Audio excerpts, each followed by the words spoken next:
Olá, tudo bem? Você aí no Baíse? A gente vai começar agora um curso de romantismo, que é uma sequência para o nosso curso de romantismo em poesia. O tema desse nosso curso agora vai ser romantismo ainda, só que agora na prosa. Olha só que diferença. Antes, na poesia, a gente trabalhou um tipo de leitura através de poema, isso mesmo. A forma textual com que aquela literatura se impunha era através de poema, e a gente o leu na forma literária. Dessa vez, o romantismo continua em alguns de seus ideais e funções. Entre elas, revelar um pouco mais sobre quem é agora o brasileiro. Dessa vez, a gente vai conhecer um pouco das obras em prosa que construíram o nosso romantismo. Vem comigo?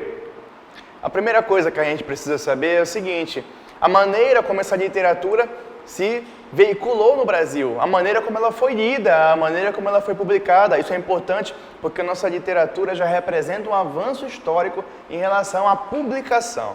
Essa é uma diferença em relação a todo o período colonial, em que havia uma certa dificuldade em publicar e acompanhar uma formação de público leitor. Dessa vez, no nosso romantismo, a formação do público leitor é real, ela existe.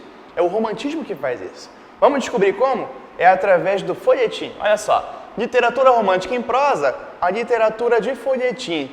O folhetim é uma fórmula que até hoje a gente conhece. Ela mudou um pouco, é eufemismo dizer, ela mudou bastante.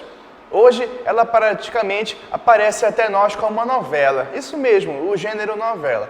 O folhetim acompanhava uma publicação nos jornais. A cada novo jornal, uma nova história ou um novo capítulo da antiga história. Há folhetins no mundo inteiro muito famosos. Um exemplo que eu posso citar para você é o Conde de Monte Cristo, de Alexandre Dumas. Essa obra francesa é importantíssima para marcar território e tornar viral, vamos dizer, popular, a publicação do folhetim. Mas esse popular, não se confunda, não é para todos. É para aquele culto e público bem leitor, tá? Letrado, por assim dizer.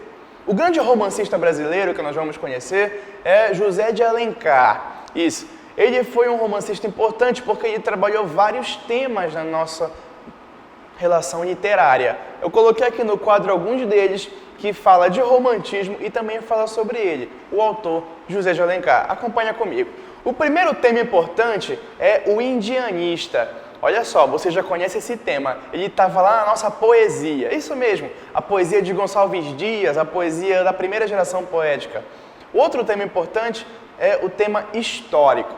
Como não confundir o tema indianista com o tema histórico? Eu vou te dar uma dica.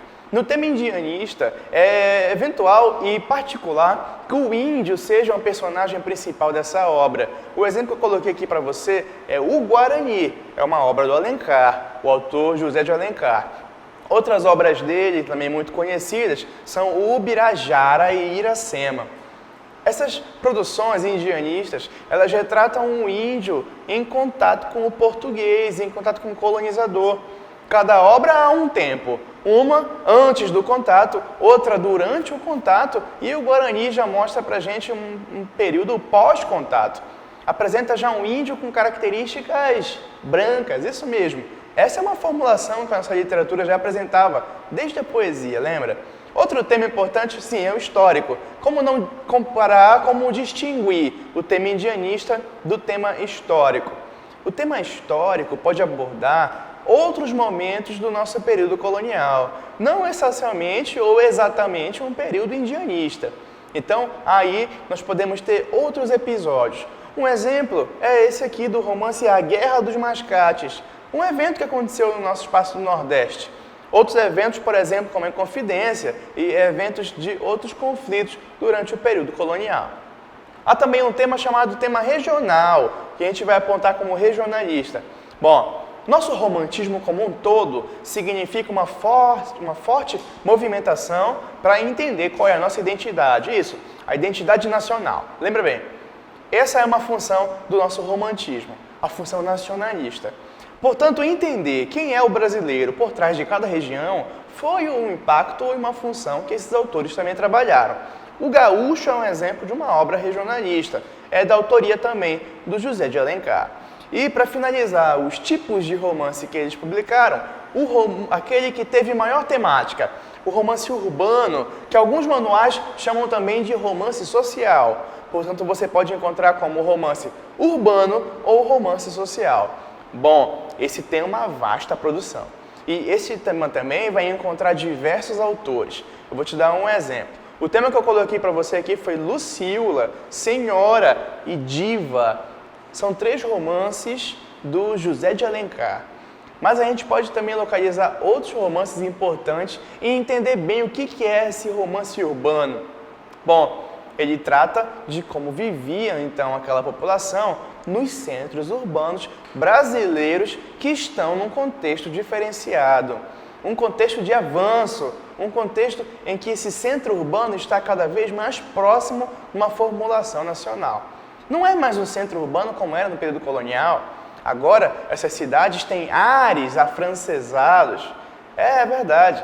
Então a gente vai perceber costumes, hábitos, coisas que são de outro tempo, mas que são importantes, porque a gente consegue identificar até hoje como tradições entram em manutenção e se revelam no nosso dia a dia. A leitura de romantismo é uma leitura importante para entender um pouco sobre a nossa cultura. A gente acaba entendendo muito sobre ela. A tradição também é importante porque é sempre enfocada. Valores. Esse é um tema sempre recorrente na nossa leitura de romantismo. Os valores de uma época, os valores de um grupo e também qual a intenção política que eles tinham.